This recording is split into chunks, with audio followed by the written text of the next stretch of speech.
Hello मेरे प्यारे बच्चों, कैसे हैं आप सभी। जानते हो पूछने का मन नहीं कर रहा था कि कैसे हैं आप सभी, क्योंकि ना बाबा लोग तो कुछ लोग जो होगा ना पिछले वाला क्लास नहीं देखा होगा बाबू। जो यूरोप में राष्ट्रवाद जो पढ़ा है हम पार्ट 1 पार्ट 2 पार्ट 3 तीनों पहले पढ़ लो बउआ। उसके बाद फिर पूछे कैसे हैं आप सभी, तो बोलेंगे भैया पढ़े हुए हैं हम सभी। इन्हें बोला कि हम सभी अच्छे हैं, बोलेंगे भैया हम सब पढ़े हुए हैं हम सभी। ठीक है, तो नेक्स्ट बार से जब भी पूछेंगे कैसे हैं आपसे तो क्या बोलोगे, पढ़े हुए हैं हम सब भैया।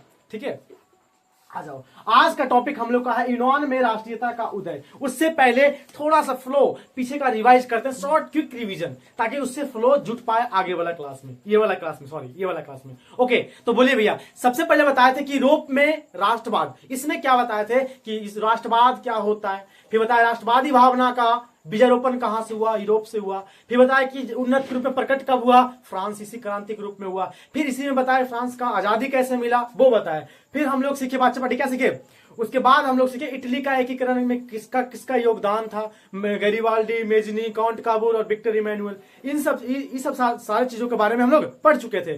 फिर हम लोग पढ़े कि किसके बारे में बताओ, जर्मनी के बारे में, कि जर्मनी का एकीकरण कैसे हुआ, उसमें किसका किसका मदद, कौन कौन राष्ट्रवादी नेता मदद किया और कौन कौन सा आंदोलन हुआ, सारा कुछ के बारे में हम लोग पढ़ चुके हैं। बिस्मार्क का क्या योगदान था, सब कुछ पढ़ चुके थे। अब उसी क्रम में हम लोग पढ़ने वाले हैं यूनान में राष्ट्रीयता का उदय। बाबू एकदम ध्यान से देखना क्लास को, इतना एफर्ट्स लगा है तुम्हारे लिए, तो कम से कम कॉन्सेंट्रेट होकर देखो। एक बार नहीं, 2 बार नहीं समझ में आया, 2 बार देखो। तुम्हारा चीज है बारंबार देखो, समझ गया ना।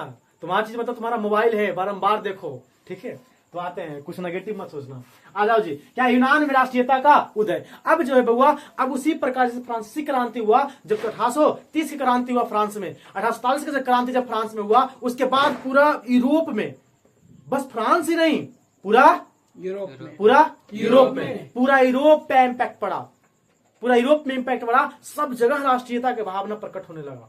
उसी क्रम में एक देश था यूनान, वो देखा रहे तरीके, हमारे यहाँ राजतंत्र है, सब जगह तो अब गणराज्य की स्थापना हो रहा है, सब तो अपने देश के लिए लड़ रहा है, एकदम खड़ा हो रहा है कि नहीं राष्ट्रवादी की भावना प्रकट होना चाहिए, राष्ट्रवाद होना चाहिए, सब देश को एकजुट होना चाहिए। लेकिन हम लोग के अंदर नहीं आयल बा, अभी नहीं आया मेरे अंदर, इसके अंदर नहीं आया था, तो ये सब बोला ना कि अरे यूनान, यहाँ जर्मनी वाला भी कुल आंदोलन कर रहा है, या इटली आंदोलन कर रहा है, फ्रांस एकदम आंदोलन करके एकदम राष्ट्रवाद की भावना प्रकट किया और एकदम साथ कर लिया, हम लोग क्यों नहीं कर सकते हैं। तो बोला हाँ रे, क्यों नहीं कर सक लिया हम सभी। तो क्या किया, यूनान के लोगों ने राष्ट्रवाद करना शुरू किया, यूनान में भी राष्ट्रवादी भावना प्रकट होने लगा। उससे पहले बाबू हम थोड़ा सा बात करेंगे यूनान के बारे में, यूनान देश था कैसा। देखो यूनान जो था ना बाबू, ये सब चीज में हर एक क्षेत्र में बहुत आगे था। चाहे तो इसको डॉक्टरी के क्षेत्र में ले जाओ, कोई कला के क्षेत्र में ले जाओ, मल्टी टैलेंटेड था, दर्शन के क्षेत्र में, चिकित्सा के क्षेत्र में, हर एक क्षेत्र में बच्चा पार्टी, हर एक क्षेत्र में एकदम अव्वल अवस्था में था, बहुत उच्च अवस्था में था। इसको बोल सकते हो मल्टी टैलेंटेड बॉय, जो होता है ना, मतलब मल्टी टैलेंटेड कंट्री, सब चीज में आगे, एकरो में आगे, ओकरो में आगे, ओकरो में आगे, हर एक चीज में आगे था। ये कौन, यूनान। लेकिन क्या होता है बच्चा पार्टी, समय बीतते जाता है, उसके बाद यूनान पर एक साम्राज्य होता है, तुर्की साम्राज्य। क्या बाबू बताओ, तुर्की साम्राज्य होता है, वो क्या करता है, यहाँ पर ही इसको यूनान को अपने कब्जे में ले लेता है। क्या करता है मेरे भाई, यूनान को अपने कब्जे में लेता है। अरे तू लोग उठो, उठो, देखो सुत रहा है क्लासे में, देखो पढ़ा रहे लोग, बैलन सब बैठ गया है, चलो यहाँ खड़ो। हाँ क्या बोले बुआ, हाँ यूनान के कौन ले लिया कब्जा में, तुर्की ले लिया, इसको कब्जे में ले लिया। अब कब्जा में लेने के बाद क्या होता है, तुमको पता है ना, जब फ्रांसीसी क्रांति जो हुआ था ना, पूरा यूरोप में इंपैक्ट डाला था, समझ गया ना। और इसको भी क्या कर लिया था, कब्जा में ले लिया था, यूनान को भी। कौन लिया था कब्जा में, तुर्की साम्राज्य ले लिया था। ठीक है, तब यहाँ का राष्ट्रवादी व्यक्ति जो था, राष्ट्रवादी नेता जो था, राष्ट्रवादी लोग जो था, एक संस्था का गठन करता है, स्थापना करता है। उस संस्था का नाम था हितेरिया, क्या नाम है जी, हितेरिया। हितेरिया क्या है, हितेरिया फिलाइक, हितेरिया फिलाइक, हितेरिया फिलाइक नामक एक संस्था, एक संगठन का स्थापना करता है। कौन करता है, यूनान के राष्ट्रवादी लोग जो होता है वो करता है। और किस स्थान पे करता है? तो ओडेसी स्थान पे करता है। स्थान की बात करें मेरे भाई तो ओडेसी स्थान पे। कहां बाबू बोलो तुम लोग भी जी? कहा जी? ओडेसा। आवाज नहीं है, बोलो से एक बार। ओडेसा। कहा जी? ओडेसा। अच्छा बताओ, हितेरिया फिलाइक, बोलो एक बार। हितेरिया फिलाइक, तुम लोग भी बोलो हितेरिया फिलाइक। हितेरिया फिलाइक जगह पर कौन अपना जो है एक संगठन बनाता है? बताओ। यूनान के राष्ट्रवादी लोग। इसका उद्देश्य क्या था? इसका उद्देश्य था मेरे भाई, मेरे बाबू, मेरे छुटकू, इसका उद्देश्य था ना, इसका उद्देश्य, किसका उद्देश्य बाबू? हितेरिया फिलाइक जो एक संस्था, एक संगठन था, जिसका उद्देश्य क्या था? इसका उद्देश्य था मेरे भाई, उद्देश्य, इसका उद्देश्य था बाबू क्या करना? इसका उद्देश्य था मेरे बाबू कि जो तुर्की शासन यहाँ पे साम्राज्य पे शासन, मतलब ये जो है ना यूनान पर क्या उसको बोलते हो, शासन कर रहा है, राज कर रहा है, उसको बाहर करना, उससे आजादी पाना, उससे मुक्ति पाना, उसको निष्कासित करना। किसका उद्देश्य था? ये जो हितेरिया फिलाइक नामक जो एक संस्था था, एक संगठन था, उसका ये उद्देश्य था। ठीक है ना? क्या उद्देश्य था बाबू बताओ? इसका उद्देश्य था स्वतंत्र होना। किससे स्वतंत्र होना जी? बताओ। किससे? तुर्की से स्वतंत्र होना। जो तुर्की साम्राज्य यहाँ पर ही शासन करके बैठा हुआ है, उससे स्वतंत्र होना। तो अब क्या होता है? अब जो होता है यहाँ जो कहा यूनान में एक मध्यम वर्ग, मिडिल क्लास फैमिली का उदय होता है। बहुत ज्यादा सब में एकदम क्रांति की भावना आता है, समझ गए ना? और सब लोग संघर्ष करना स्टार्ट कर देता है। किसके लिए? राष्ट्रवाद के लिए। और किसको भगाना है? तुर्की को भगाना है। कहां से भगाना बाबू? यूनान से। कौन संगठन बना जी? बताओ बाबू। हितेरिया फिलाइक। क्या बना जी? हितेरिया फिलाइक। कोई दिक्कत बनी हो? देखिए बाबू, अब क्या होता है जानते हो? यूनान में सिर्फ यूनानी लोग की सहायता नहीं किया था, यहाँ जानते हो देश विदेश के भी लोग आ गया था यहाँ पर, समझ गए? यूनान में उसमें से एक व्यक्ति था। कहाँ का था? इंग्लैंड के थे। व्यक्ति नहीं बोलो, एक कवि थे। कौन थे जी? एक कवि थे, इंग्लैंड के थे। कहाँ के बाबू? इंग्लैंड के थे एक कवि, जिनका नाम थे लॉर्ड बायरन। क्या नाम था जी? Lord Byron. क्या नाम था बाबू? लॉर्ड बायरन, जिसका नाम था लॉर्ड बायरन। वो कहां आ गए बाबू? वो यूनान आ गए। कहां आ गए बाबू? यूनान आए। और यूनान आने के बाद यहाँ पर यूनान को स्वतंत्र करने में अपना एक अहम भूमिका निभाए।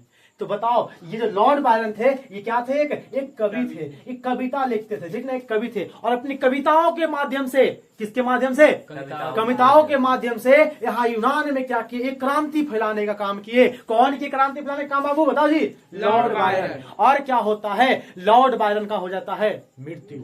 अगर हम बात करें बाबू कि अगर जो कोई, क्या तुमसे भी बोल रहे हैं, अगर जो कोई तुम्हारे गांव में आया और तुम्हारा दूसरा गांव का है और तुम्हारे गांव में आया और तुम्हारे गांव के लिए खड़ा हुआ कि नहीं इस गांव को ये चीज मिलना चाहिए, और उसको कोई मार दे, अब तुम्हारे अंदर क्या होगा? एकदम आग बबूला हो जाएगा। अरे हमको मारेगा तू लोग, हमारे समर्थक के मारेगा तू रे, अभी आ रहे हैं हम तुरंत, एकदम समझ गया ना? तो क्या हुआ यूनान में? वो और एकदम जो था ना, एकदम थोड़ा जो चल रहा था राष्ट्रवादी का भावना, एकदम एक लहर पकड़ लिया और एकदम तेज हो गया। कहा? पूरे यूनान में। और यूनान में क्या हुआ? राष्ट्रवादी की लहर एकदम तेज हो गई। उसके बाद क्या होता है? Alexander Ypsilanti. क्या जी? एलेक्जेंडर चिप सिलियांटी नाम है। एलेक्जेंडर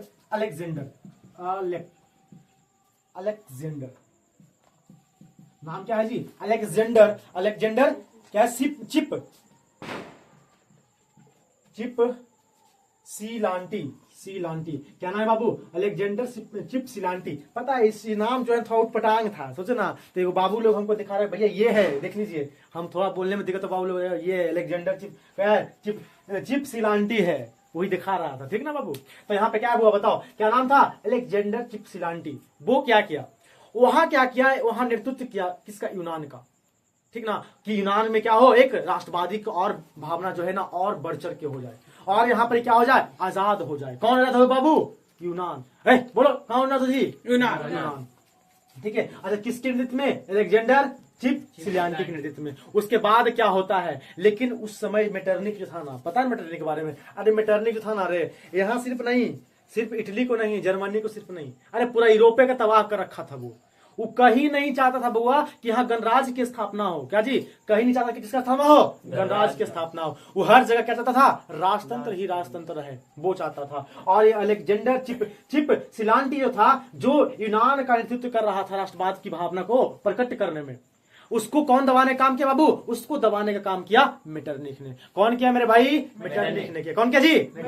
मेटरनिख ने किया। अब जो है उसके बाद समय बीतते जाता है, उसके बाद क्या होता है, यूनान में एक राजा आता है। कौन? तो यूनान में एक नया राजा बनता है, जिसको वहां के राजा को क्या बोलते हैं? जार बोलते हैं। क्या बोलते हैं? जार। यूनान के राजा को क्या बोलते हैं? जार बोलते हैं। और उसका नाम था निकोलस। क्या नाम था? जिसका नाम था जार निकोलस। क्या नाम था बाबू? यूनान में एक राजा आता जिसका नाम था जार निकोलस। क्या था बाबू? Jar Nicholas. और पता है बाबू, पता है तो लोग को, ये जार निकोलस का ना जो ये मेटरनिख था बहुत ही बड़ा समर्थक था। क्या था? बहुत बड़ा समर्थक था। उसका समर्थक क्या कि ठीक है तुम जो करेगा ना वो करेंगे हम। समझ गया नहीं? और एक बात नहीं भूलना तू लोग को कि ये सब जो इतना भावना प्रकट हो रहा है ना राष्ट्रवादी का, वो सबसे अहम रोल है फ्रांसीसी क्रांति का मेरे भाई। बहुत बड़ा इम्पैक्ट है। और यहाँ जो था ना, जब 88 क्रांति हुआ था, 48 क्रांति जब हुआ था फ्रांस में, बहुत बड़ा इम्पैक्ट दबा था इस पे। और एक फ्रांस का राजा था जिसका नाम था चार्ल्स टेन, जिसके नेतृत्व में उसी के टाइम में हुआ था 88 क्रांति जी। चार्ल्स टेन के ही नेतृत्व में क्या हुआ था 1830 की क्रांति। भूल गया ना तुम लोग? नहीं देखा वीडियो, देखो तुम भी भूल गया था, ये लोग भी भूलल है, इसका मतलब नहीं रिवाइज किया है। वो नहीं तुम किया था जी, पता था तुमको? क्या तुमको नहीं पता था लेकिन हमको पता है, ठीक है। अच्छा अब आगे बढ़ते हैं, ठीक है। क्या करते हैं अब आगे बढ़ते हैं। आ जाओ तुम, आ जाओ तुम यहाँ पे आ जाओ। हाँ अच्छा ठीक ठीक, करो करो, ठीक है। आ जाओ आगे हुआ। अब क्या होता है यहाँ पर यूनान में क्या कौन है? एक जार निकोलस नाम के क्या शासक आया, ठीक है। कौन है? जार निकोलस नाम के एक शासक आया, ठीक है। हाँ ठीक है। अब क्या होता है? एक युद्ध होता है। कहाँ? यूनान में एक युद्ध होता है, ठीक है। क्या होता है? यूनान में एक युद्ध होता है। उसमें क्या करता है? यूनान के समर्थन में 3 देश आते हैं। कै देश आते हैं? 3 देश आते हैं। वो कौन कौन था? इंग्लैंड, फ्रांस, रूस। बताओ जी, इसके यूनान समर्थन कितने देश आते हैं? 3 देश। कितने देश आते हैं यूनान समर्थन में? 3 देश आते हैं। कौन कौन आते हैं बच्चा बताओ? इंग्लैंड आता है, और कौन आता है जी? इंग्लैंड आता है, फ्रांस आता है, और कौन आता है बाबू बताओ? रूस। और कौन आता है? रूस। इंग्लैंड, फ्रांस, रूस किसके समर्थन में आता है? यूनान के समर्थन में। किसके बउआ? यूनान के समर्थन में आता है। और यूनान के समर्थन में आता है। और किसके अगेंस्ट? किसके विरुद्ध? तुर्की के विरुद्ध। किसके विरुद्ध? तुर्की के विरुद्ध। क्योंकि यूनान पे किसका राज था? तुर्की का राज था। और क्या करते हैं ये तीनों मिल करके तुर्की के खिलाफ युद्ध लड़ता है, और तुर्की को बुरी तरह से हरा देता है। क्या करता है? उसको बुरी तरह से हरा देता है तुर्की को। उसके बाद यहाँ एक संधि होता है, बहुत इंपॉर्टेंट है बाबू ये वाला क्वेश्चन। यहाँ एक संधि होता है 1829 में। कब होता है मेरे लड्डू बताओ? 1829 में। 1829 में एक संधि होता है, जिस संधि का नाम क्या है? एंड्रिया नोपल की संधि। क्या है? एंड्रिया। क्या है बाबू? एंड्रिया नोपल की संधि। एंड्रिया नोपल की संधि क्या था बाबू बताओ? एंड्रिया नोपल की संधि हुआ था, जिसमें क्या फैसला लिया गया कि अब तुर्की जो है इसको गणराज्य के रूप में छोड़ेगा। अब यहाँ जो यूनान का क्या होगा? स्वतंत्र हो जाएगा, ठीक है। कौन? इसमें ये घोषणा किया गया एंड्रिया नोपल के संधि में। उसके बाद 1832 में, कब बाबू? 1832 में इसको क्या हो जाता है? यूनान एक स्वतंत्र गणराज्य बन जाता है। तो तू लोग से पूछेंगे लड्डू कि कब यूनान जो है कब स्वतंत्र राज्य की घोषणा हुआ था? कब बोलेगा? 1832। यूनान कब स्वतंत्र हुआ? 1832। एंड्रिया नेपल की संधि 1829। Adrianople 1829। Adrianople 1829। Adrianople बाबू कोई दिक्कत नहीं है। अच्छा बताओ, जब यूनान में जब तुर्की का जब साम्राज्य का अधिपत्य था, इसमें 3 देश सहायता किया था। कौन कौन? इंग्लैंड, फ्रांस, रूस। क्या क्या इसके तरफ से क्या लड़ा था? युद्ध लड़ा था। युद्ध में कौन जीता था? यूनान की तरफ जो लड़ा था वो जीत गया था। हारा था कौन? तुर्की। उसके बाद क्या हुआ? एंड्रिया नेपल की संधि कब हुआ? 1829। स्वतंत्र कब हुआ? 1832। दिक्कत है जी? नहीं। अब जो है आगे एक और देश तो स्वतंत्र हो गया। इसी क्रम में एक और देश था जिसका नाम था क्या बाबू? हंगरी। क्या नाम था? हंगरी। जिसका नाम क्या था लड्डू? हंगरी नाम था। एक और देश था जिसका नाम था हंगरी। अब जो है हंगरी वाला जो है, अब हंगरी में कैसे राष्ट्रवाद की भावना का उद्भव होता है उसके बारे में हम लोग समझने का प्रयास करेंगे। देखो लड्डू लोग, देखो यहाँ पर क्या है। अब जो आता है कौन? हंगरी आता है। हंगरी थोड़ा पानी लग गया इस पे ज्यादा, इसलिए ना थोड़ा मारकर चल नहीं रहा है। अब जो है लड्डू कौन आता हुआ? अब आता है हंगरी। इधर दिख रहा है ना हंगरी। कौन आता है? हंगरी आता है। अब हंगरी में भी सेम, सब जगह आंदोलन ही आंदोलन हो रहा है। वहां भी आंदोलन, वहां भी आंदोलन, जहां देखो वहां आंदोलन। पूरे यूरोप में एकदम राष्ट्रवादी की भावना पूरा एकदम उद्भव हो चुका था। उसी क्रम में एक देश था जिसका नाम क्या था? हंगरी। वहां भी राष्ट्रवाद की भावना का प्रचार हो रहा था, वहां भी प्रसार हो रहा था। और हंगरी पर किसका अधिकार था? जैसे अभी हम लोग पीछे पढ़े कि यूनान पर तुर्की का अधिकार था, तो हंगरी पर किसका था? ऑस्ट्रिया का अधिकार था। किसका था लड्डू बताओ? ऑस्ट्रिया का अधिकार था। किसका था जी? ऑस्ट्रिया का अधिकार था। और पूर्णतः अधिकार था ऑस्ट्रिया का, था ऑस्ट्रिया का पूर्णतः अधिकार था ऑस्ट्रिया का। उसके बाद जब 1848 की क्रांति होता है और किसका पतन होता है? मेटरनिक का जब पतन होता है, तब यहाँ भी एकदम लहर दौड़ जाता है। एकदम यहाँ भी क्या होता है, उसको बोलते हो एक लहर दौड़ जाता है। कि क्या चीज का लहर दौड़ता है बताओ? राष्ट्रवाद का। और ये देश भी चुकता नहीं है। और ये देश का नेतृत्व कौन करता है? ये देश का नेतृत्व करता है कोसुत। कौन जी? कोसुत। क्या कौन नेतृत्व करता है? कोसुत। कौन करता है बाबू? कोसुत। कौन करता है जी? कोसुत करता है। और कौन करता है? फ्रांसिसिक डिक। कौन करता है? फ्रांसिसिक